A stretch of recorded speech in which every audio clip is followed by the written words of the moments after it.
ሰብስክራይብ በማድረግ ቤተሰብ ይሁኑ። السلام عليكم ورحمة الله وبركاته.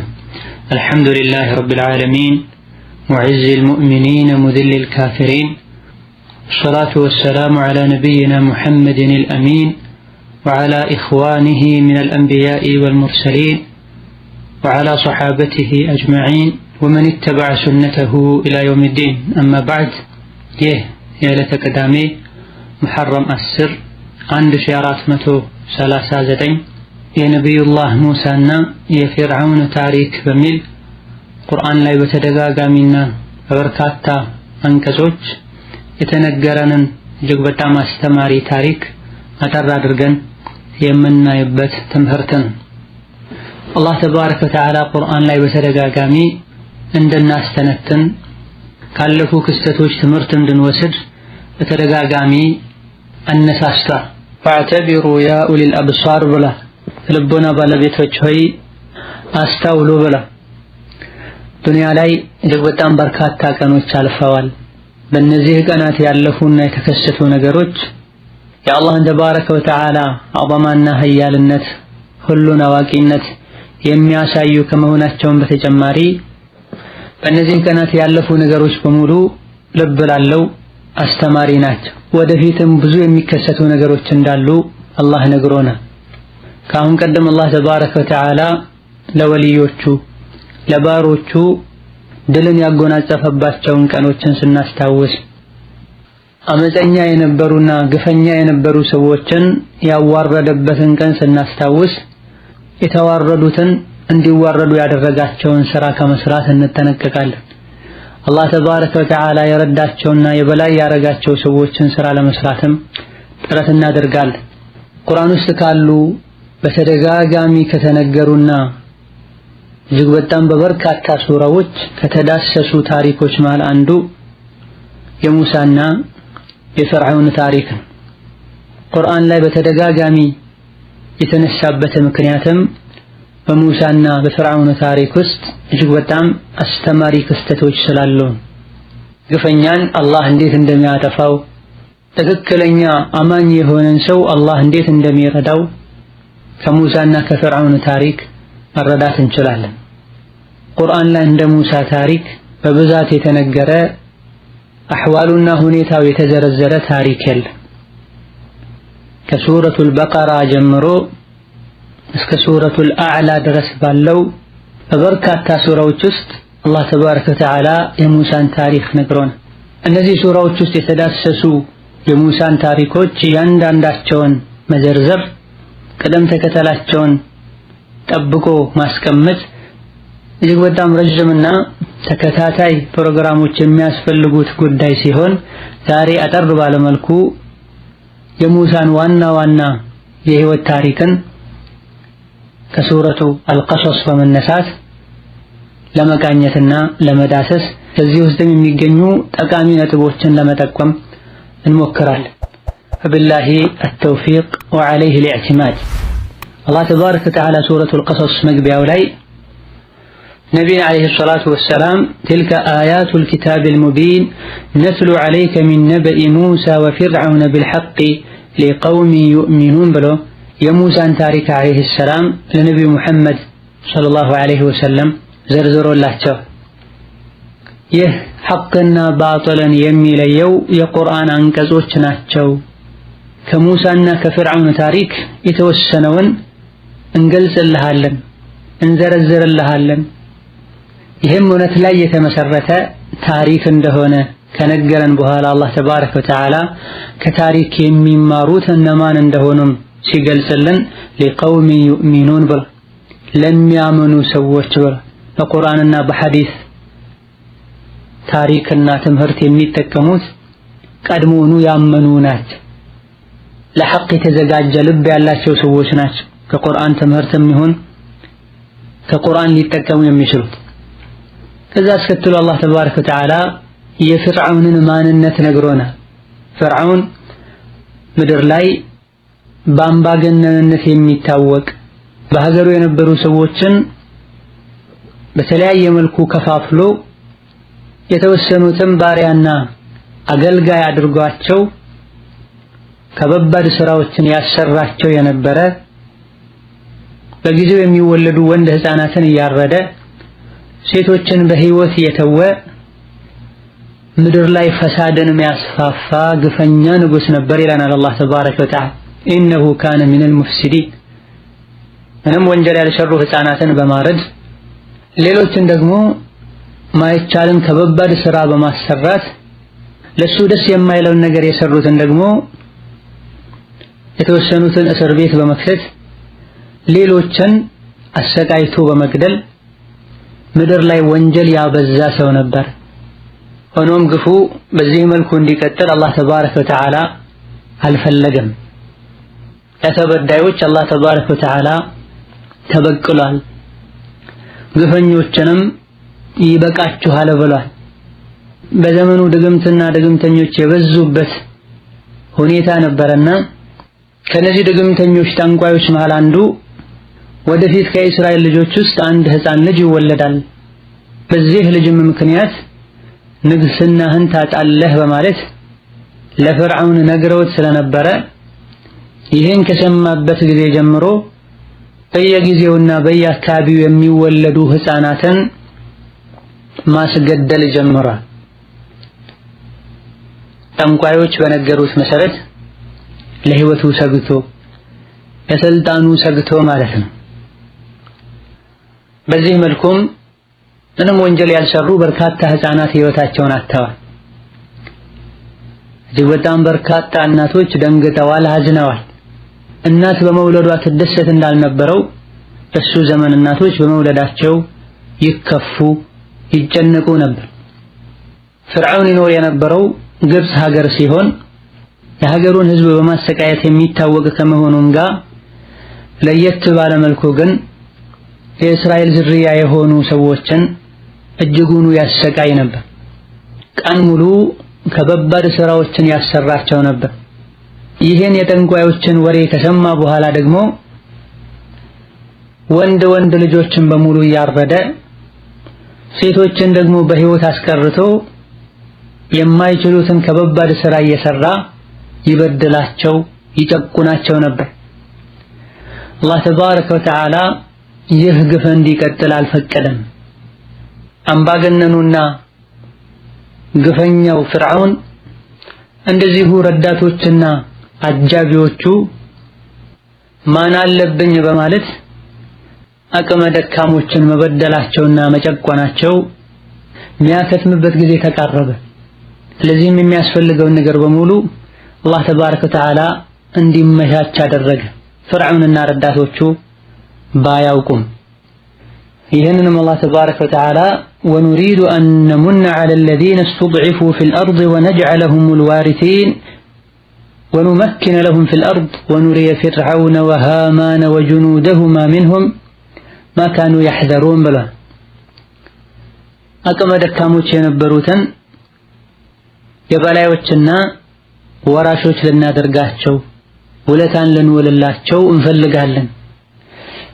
ፍርዓውንን ሃማንና ረዳቶቹንም ይሰጉት የነበረው ነገር በተጨባጭ እንዲደርስባቸው ማድረግን እንፈልጋለን ብሏል አላህ ተባረከ ወተዓላ። በዚህም መሰረት የሙሳ እናት በወለደች ጊዜ አላህ ተባረከ ወተዓላ የወለደችውን ህፃን ልጇን ለተወሰነ ጊዜ ሳትፈራና ሳትሰጋ እንድታጠባ አላህ አዟታል።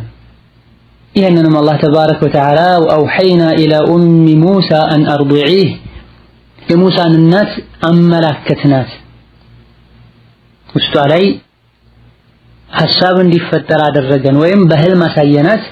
አን አርዲዒህ ለተወሰነ ጊዜ አጥቢው። ሌሎች የተወለዱ ወንድ ህፃናት ላይ የደረሰው ችግር ይደርስበታል ብለሽ ስትሰጊ ባህር ላይ ጣዩ ብለን አዘዝናት አመላከትናት ይላል አላህ ተባረከ ወተዓላ።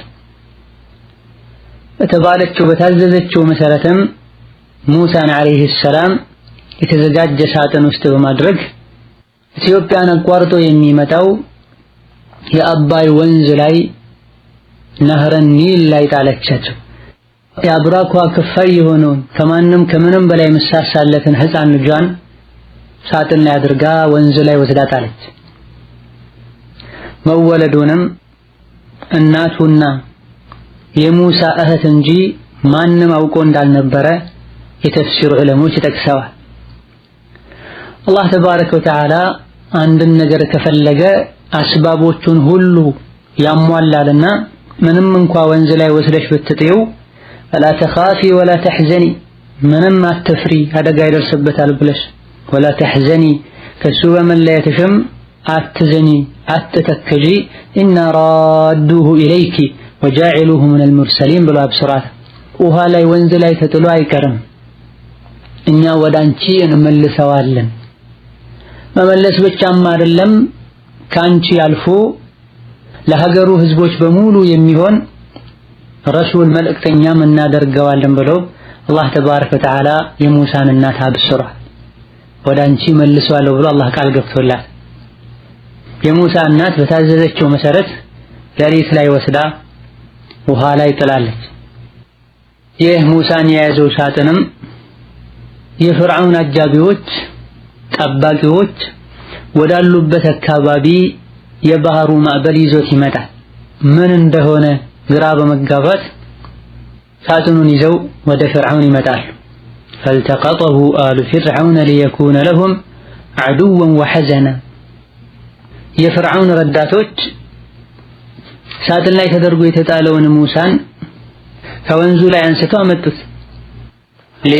ليكون لهم عدوا وحزنا እነሱ አላወቁም ወደፊት ለነሱ ጥላትና የሐዘን ሰበብ ሊሆንላቸው። ፍርዓውንና ሃማን እንደዚሁ ሰራዊቶቻቸው ካኑ ኻጢኢን ጥፋተኞች ወንጀለኞች ነበሩ፣ ሊቀጡ ይገባቸዋል። ወደፊት የሚቀጣቸውን ሰው ከባህር ላይ አንስተው አምጥተው ቤታቸው ላይ በክብር አሳደጉ ይለናል አላህ ተባረከ ወተዓላ። ያገኙትን ሳጥን ወደ ፍርዓውን ይዘው መጥተው በፍርዓውን ፊት ለፊት ተደርጎ እንዲከፈት ታዘዘ። ሲከፈት ውስጡ ላይ ያሉት ሙሳ ናቸው አለይሂ ሰላም። ገና ጨቅላ ህፃን ልጅ ጣታቸውን እየጠቡ ከጣታቸው አላህ ወተት እንዲወጣ አድርጎ እንደነበረ የተፍሲር ዑለሞች ረሂመሁሙላህ ተዓላ ጠቅሳ። ተከፍቶ እንዳየው ፍርዓውን ሰላም አልተሰማው፣ እንዲገደል አዟል። ወላኪን አላህ ተባረከ ወተዓላ የቀደረው ነገር ከመሆን አይቀርምና ከግድያ እንዲድኑ አላህ አድርጓል።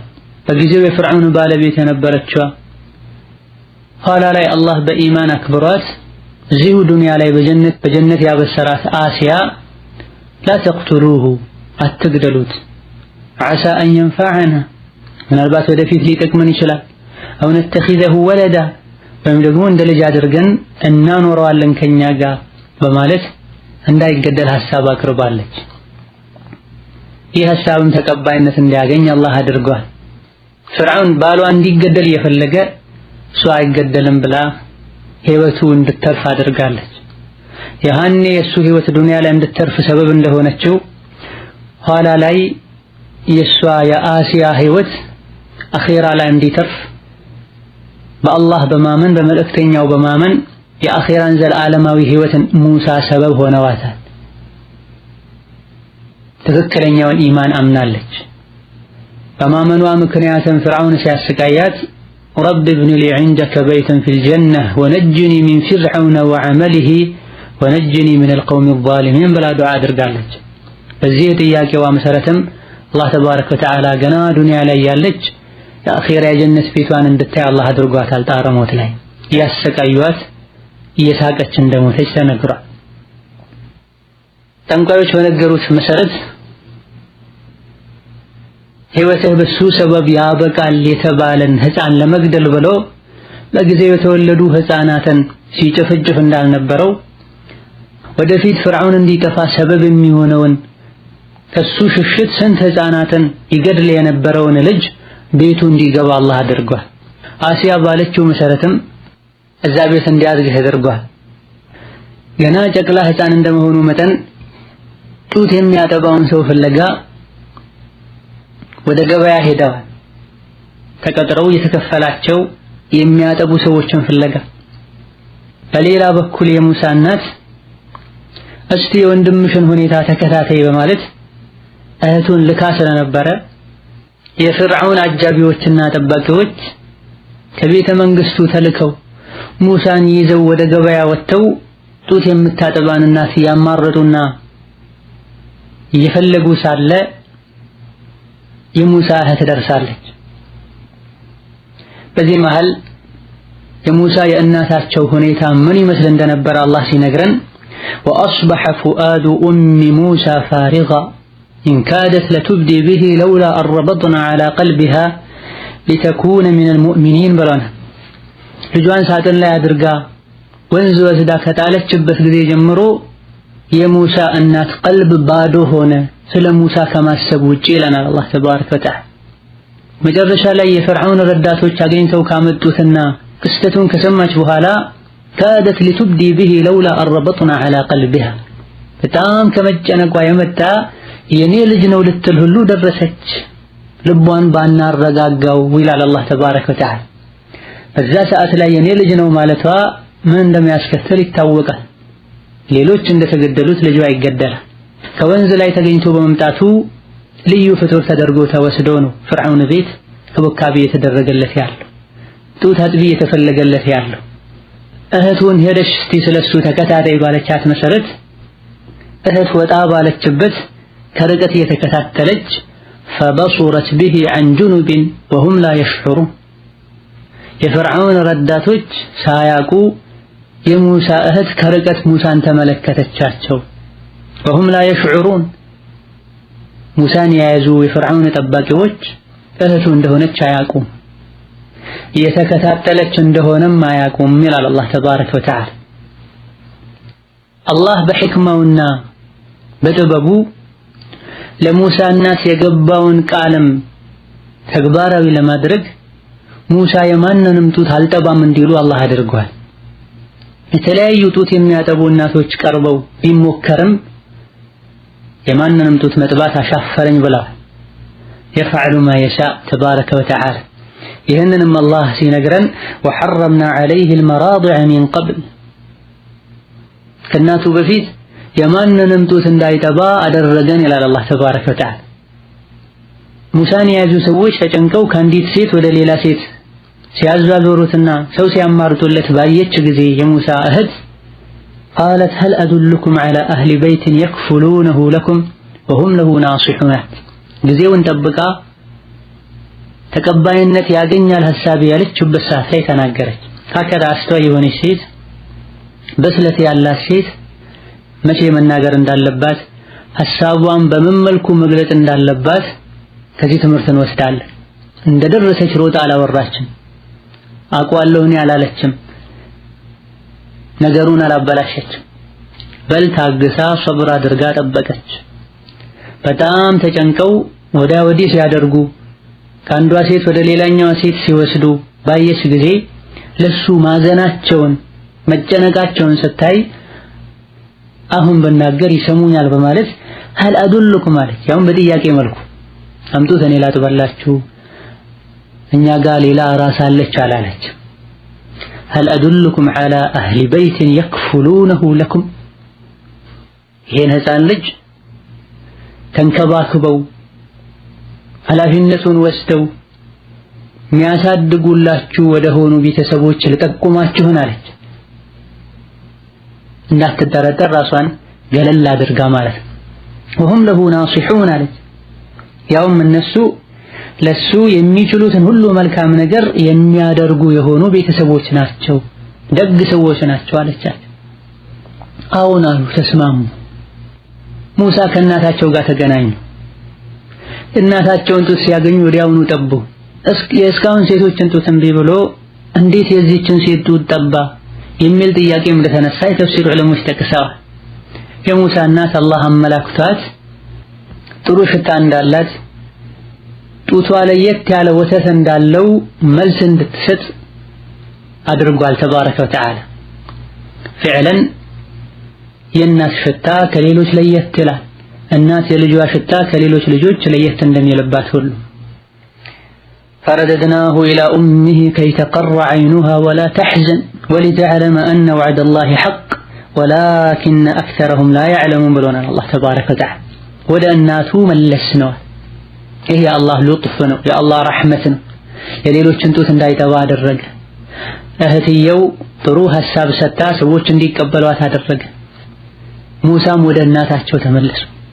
ሊማዛ ከይ ተቀረ ዐይኑሃ፣ ከሙሳ በመገናኘት አይኗ ያርፍ ይረካ ዘንድ፣ ወላ ተሕዘን ሐዘኗም ይቀር ዘንድ፣ ወሊተዕለመ አነ ወዕደላሂ ሐቁን ወላኪነ አክተረሁም ላ ያዕለሙን፣ የአላህ ቃልም እውነት እንደሆነ ታቅ ዘንድ፣ ወላኪነ አክተረሁም ላ ያዕለሙን፣ ነገር ግን ቦታው ላይ የነበሩ አብዛኞቹ አያቁም አላህ ቃል እንደገበላት ልጁ የሷ እንደሆነ።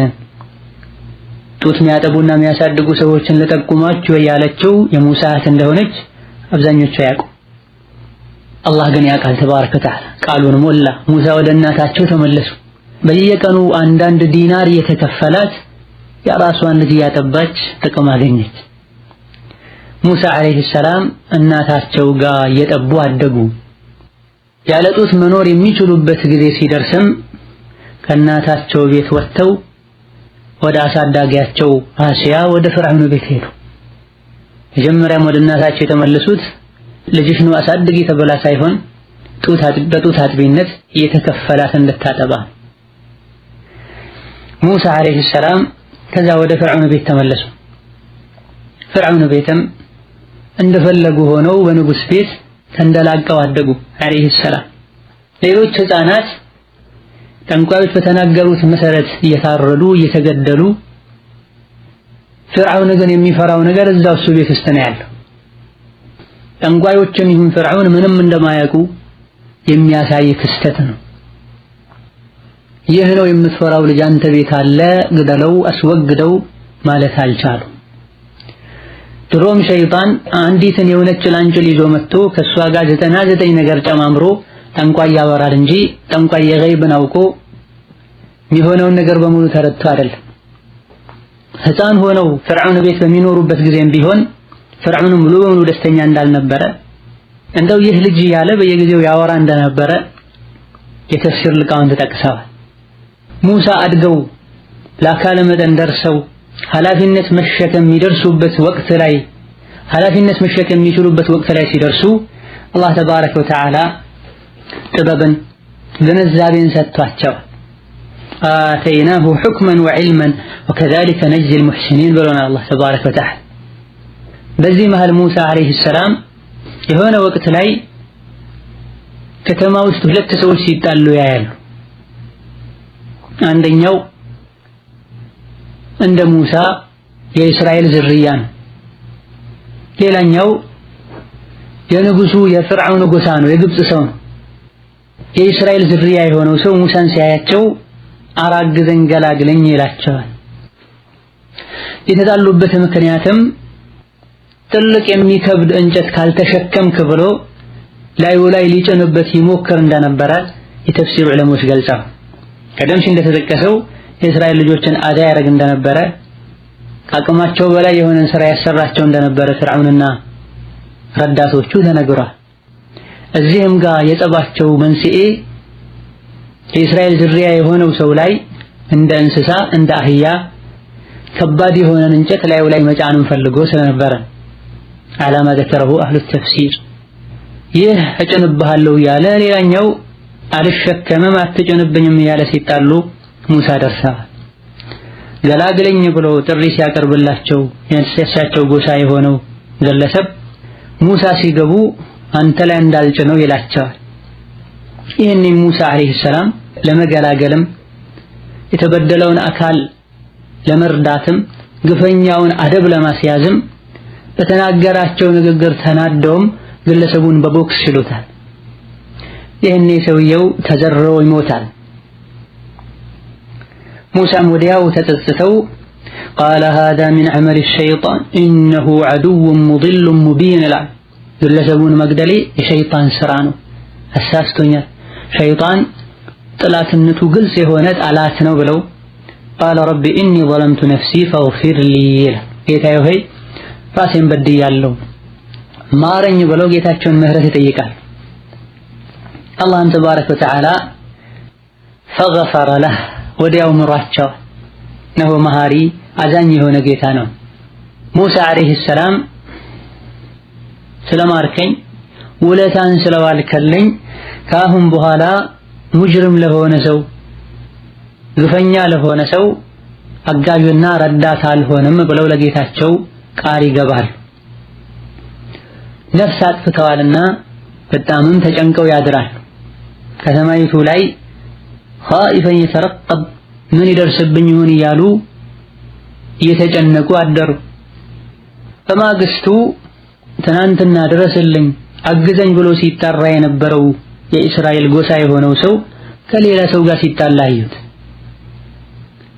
አግዘኝ ብሎ ሲጣራቸው ኢነከ ለገዊዩን ሙቢን ግልጽ የሆንክ ጠማማ ሰው ነህ አሉት ሙሳ አለይሂ ሰላም። ትናንት ባንተ ሰበብ ሰው እንድገድል አድርገኸኛል እያሉ ጠማማ አሉት። ሆኖም ሙሳ አለይሂ ሰላም ግፈኛ የሆነውን ግብፃዊውን ሊበቀሉና ለእስራኤላዊው ሊያግዙ ሲሄዱ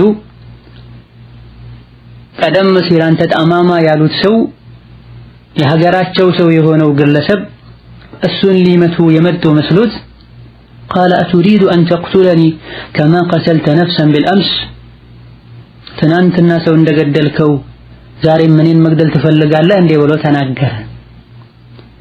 በዚህ አስደንጋጭ ንግግርም ይጣሉ የነበሩ ሰዎች ተለያዩ። ወሬውን የሰማው ሰው ወደ ቤተ መንግስት በመሮጥ ትናንት የተገደለውን ሰው የገደለው ሙሳ ነው በማለት ይናገራል። ቤተ መንግስት ጉዳዩ ከደረሰበት ቅጽበት ጀምሮ ቦታው ላይ ያሉ ባለስልጣናት ውይይት ይጀምራሉ። የገደለው ሰው ሙሳ እስከሆነ ድረስ ሙሳ መገደል አለበት ብለው ይመካከራል። ሙሳ እንዲገደል ተስማምተውም ሙሳ ካሉበት ተፈልገው እንዲመጡ ሰው ይላካል።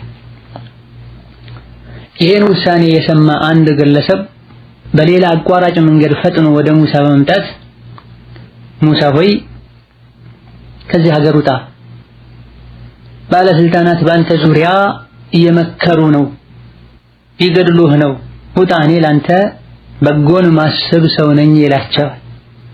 ወጃአ ረጁሉ ሚን አቅሷል መዲነቲ የስዓ እየሮጠ ነው የመጣው። ይህ ግለሰብም ሙእሚኑ አሊ ፊርዓውን በመባል የሚታወቀው ግለሰብ እንደሆነ የተፍሲር ዑለሞች ጠቅሰዋል። ፊርዓውን ምንም እንኳ ግፈኛና አምባገነን ቢሆንም ከሱ ቤተሰብም ያመኑ ሰዎች ነበሩ። አንዱም ይሄ ነው፣ የሮጠ መጥቶ ለሙሳ የነገረው ሰው ማለት። የዚህን ግለሰብ ታሪክ አላህ ተባረከ ወተዓላ ሰፋ ባለመልኩ ሱረቱ ጋፊር ላይ ነግሮናል። ሙሳ አለይሂ ሰላም በዚሁ ምክር መሰረት ሀገሪቱን ለቀው ይወጣሉ። በምን መልኩ እንደው ሲወጡ ሁኔታቸው ምን ይመስል እንደነበር አላህ ሲነግረን ፈኸረጀ ሚንሃ ኻኢፈን የተረቀብ ቃለ ረቢ ነጅኒ ሚነል ቀውሚ ዛሊሚን።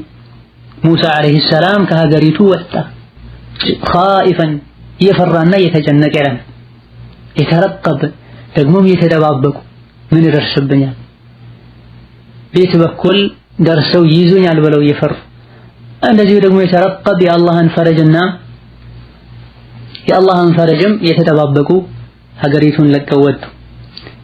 በእግራቸው የተጓዙ በልባቸው ወደ አላህ ተመለሱ። በምላሳቸውም ጌታቸውን ለመኑ። ረቢ ነጅኒ ሚነል ቀውሚ ዛሊሚን፣ ከግፈኛ ህዝቦች ጥቃት አድነኝ፣ ሰላም አድርገኝ እያሉ ከሀገሪቱ ወጡ። መድየን በመባል ወደምትታወቅ ከግብፅ በእግር ወደ 8 ቀን የሚያስጉዝ ሀገርም ለመግባት አሰቡ። ወደዛ ጉዞ ሲጀምሩ መንገዱንም አያውቁትም ነበር። ወላኪን ዓሳ ረቢ አን የህዲየኒ ሰዋአ ሰቢል ብለው ቆርጠው ተነሱ። ቀጥተኛውን መንገድ አላህ እንደሚመራኝ ተስፋ አደርጋለሁ ብለው አላህን ይዘው ማያውቁትን ሀገር በበረሃ በጫካ ጉዞ ጀመሩ አለይሂ ሰላም። የመድየን ሀገር ሰዎች ውሃ የሚያጠጡበት ጉድጓድ ነበራቸው። እንስሳቶቻቸውን የሚያጠጡበት ጉድጓድ ጋር ሲደርሱ ወጀደ ዐለይሂ ኡመተን ሚነ ናስ የስቁን፣ ውሃ የሚያጠጡ ሰዎችን አዩ። ውሃ ከሚያጠጡ ሰዎች ውስጥም ለየት ያሉ 2 ሴቶችን አገኙ። ሰዎች እንስሳቶቻቸውን ያጠጣሉ። እነዚህ 2 ሴቶች ደግሞ እንስሳቶቻቸው ከሌሎች ሰዎች እንስሳት ጋር እንዳይቀላቀሉ እንስሳቶቻቸውን ሲሰበስቡና ሲከለክሉ አዩዋቸው።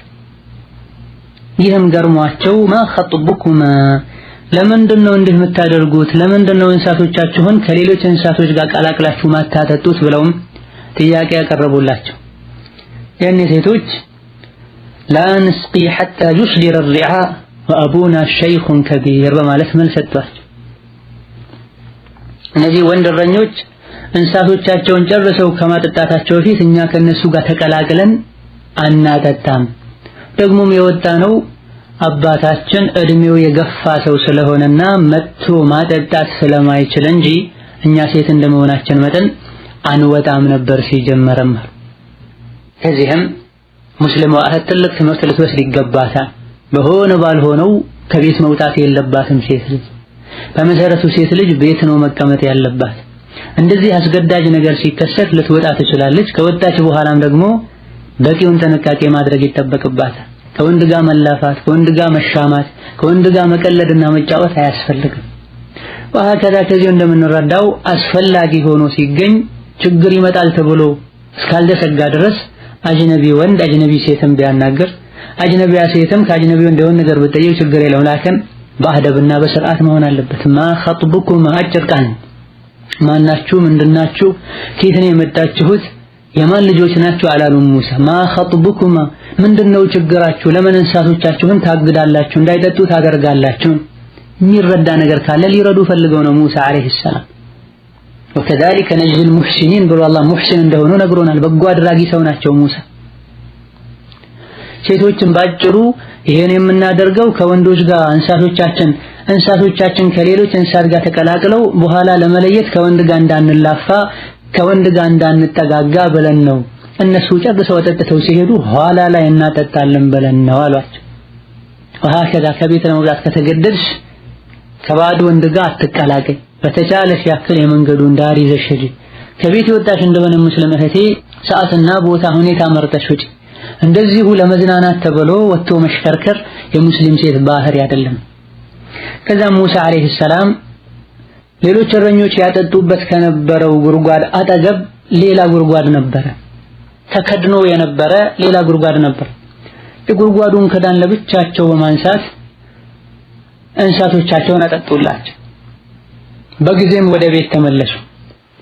የጉድጓዱን ክዳን ሌላ ጊዜ ብዙ ወንዶች ተሰብስበው እንጂ ለብቻቸው አንድ ግለሰብ ብቻ እንደማያነሳው ሰዎች ያውቃሉ። ሙሳ ግን አላህ በሰጣቸው ቁዋ ለብቻቸው አንስተውት አጠጡላቸውና ወደ ጥግ ሄደው ወደ አንዲት ዛፍ ጥላ ስር ሄደው አረፉ። በጣም ርቧቸውም ደክሟቸውም ነበር። እንስሳቶቻቸውን ለየት ባለ መልኩ ሙሳ ያጠጡላቸው ሁለት ሴት ልጆች እንስሳቶቻቸውን የነዱ ወደ ቤት ሄዱ። ሌላ ጊዜ ይደርሱበት ከነበረው ሰዓት ፈጥነው ቀደም ብለው ወደ ቤት በመድረሳቸውም እድሜያቸው የገፋው አባት ዛሬ እንዴት በጊዜ መጣችሁ ብለው ጠየቁ ይላሉ የተፍሲር ሊቃውንት። ልጆቻቸውም የሆነውን ሁሉ ለአባት ዘረዘሩ። እንግዲያውስ ይሄን ሰው ጥሩት በማለት አባት አዘዙ። ሙሳ አለይሂ ሰላም መልካም ስራቸውን ሰርተው ጥግ ይዘው ቁጭ ብለው ነበር። የሰሩት ለአላህ ብለው ካጠጡላቸው በኋላ የት ነው ቤታችሁ? ደክሞኛል፣ እንግዳ ነኝ፣ የሆነ ነገር አድርጎልኝ አላሉ። የተናገሩት አንዲት ቃል ብቻ ነው። አላህ በነገረን መሰረት ማ ኸጥቡኩማ ችግራችሁ ምንድነው ብቻ። ሴቶችን ብዙ ወሬ አላበዙ። ባለነበር ጊዜ ወንድና ሴት እንደሚቀልዱት እንደሚሳሳቁት ውስጣችን ንጹህ ነው ብለው ወንድምና እህት ከሚሆኑት በላይ ባድ ወንድና ባድ ሴት እንደሚሆኑት አልሆኑም። ሙሳ መልካም ስራቸውን ለአላህ ብለው ከሰሩ በኋላ ጥግ ይዘው ችግራቸውን ለአላህ ነው የተናገሩት።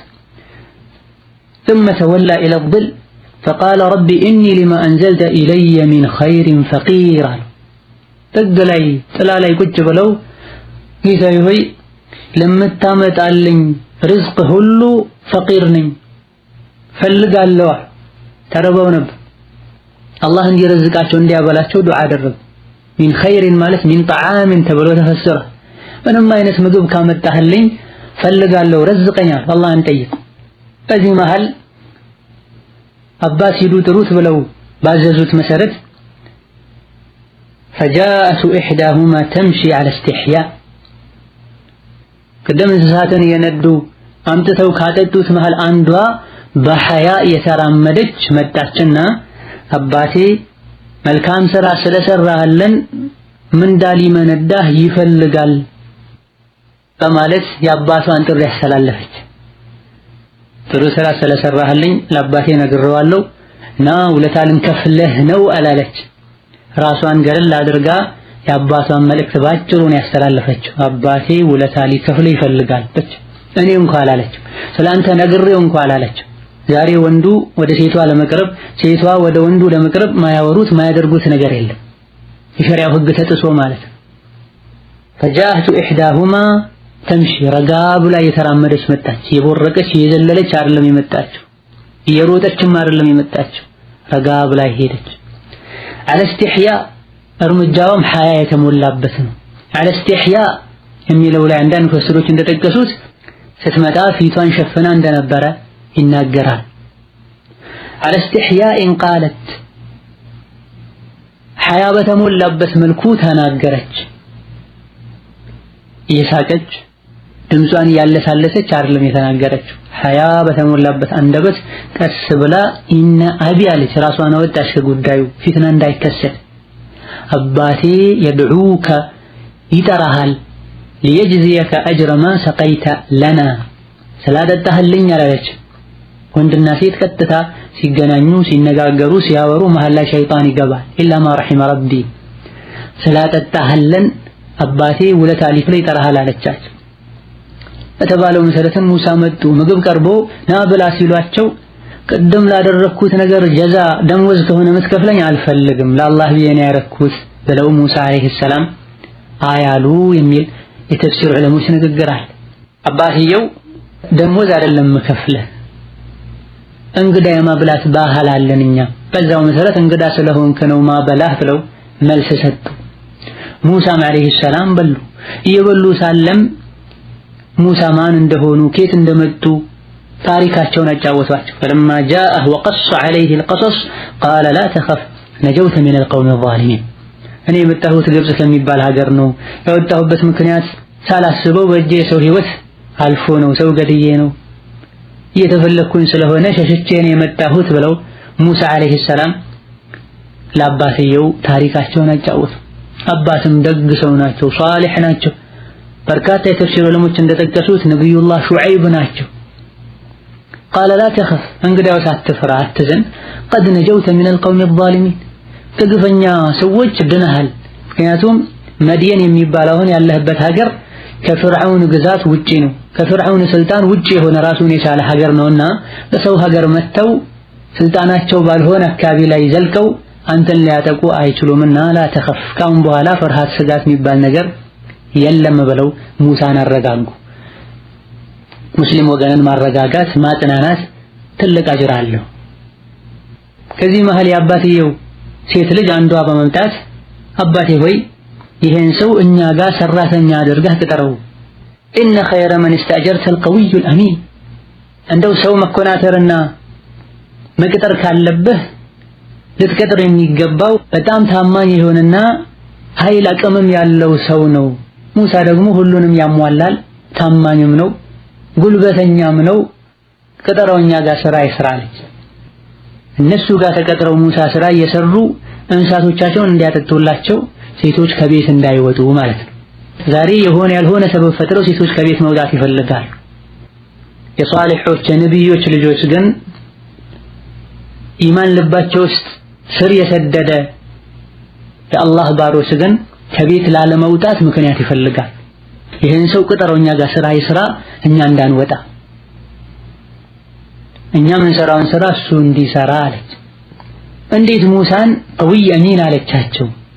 ጠንካራ ታማኝ የሆነ ሰው እንዴት አለቻቸው? በምን አወቀቻቸው የተባለ እንደሆነ ቀዊይነታቸውን ኃይል እንዳላቸው ጉልበት እንዳላቸው ያወቀችው ቀደም ሲል እንደተጠቀሰው የጉድጓዱን ክዳን ብቻቸውን ሲያነሱ በማየቷ፣ አሚን ታማኝ መሆናቸውን ደግሞ ያወቀችው ሙሳን ልትጠራ በሄደችበት ጊዜ ልክ ሄዳ ሙሳን ስታገኛቸው ሙሳ አንገታቸውን ደፉ፣ ቀና ብለው ሴቷን አላዩም።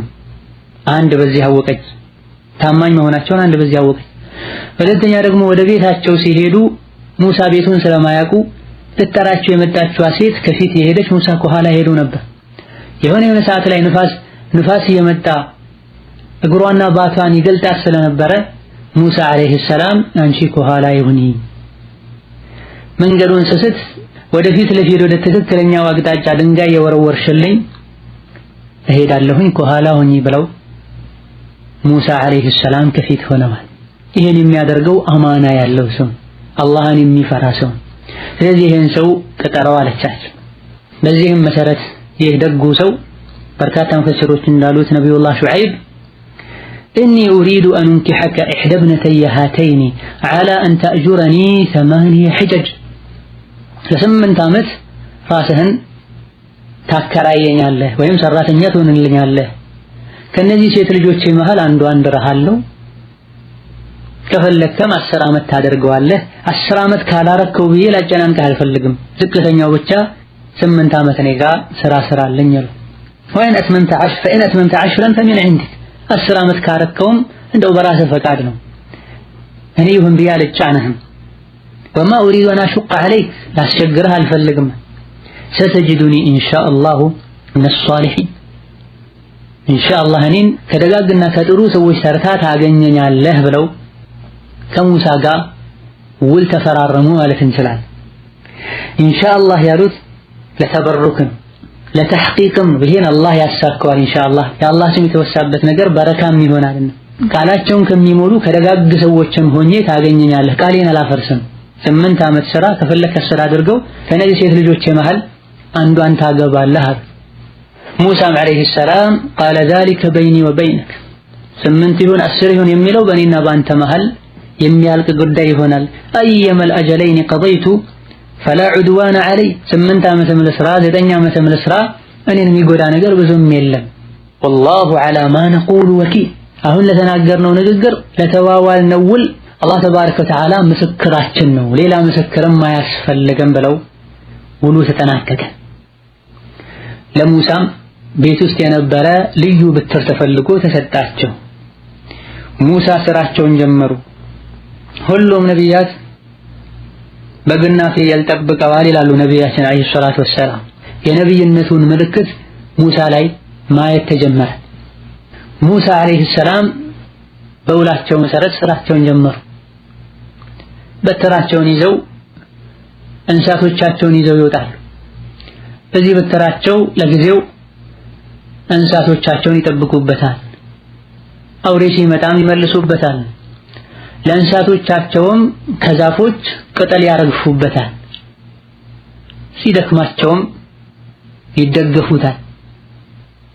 የውሉ ጊዜ ሲያልቅ ሙሳ ቤተሰባቸውን ባለቤታቸውን ይዘው ወደ ሀገራቸው ጉዞ ጀመሩ። 8 ዓመት ነው የሰሩት። 10 ዓመት ቁርአኑ ላይ የተነገረን ነገር የለም።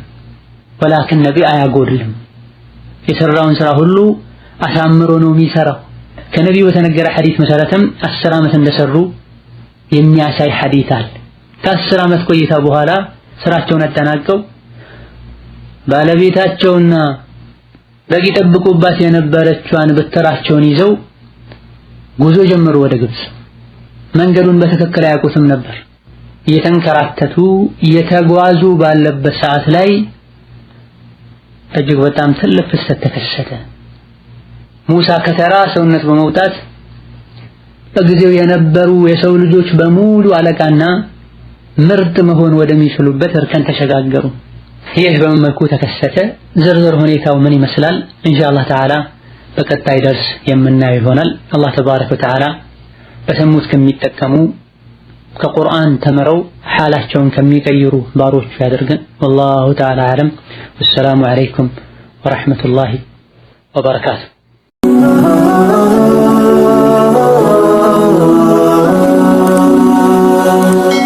ሰብስክራይብ በማድረግ ቤተሰብ ይሁኑ።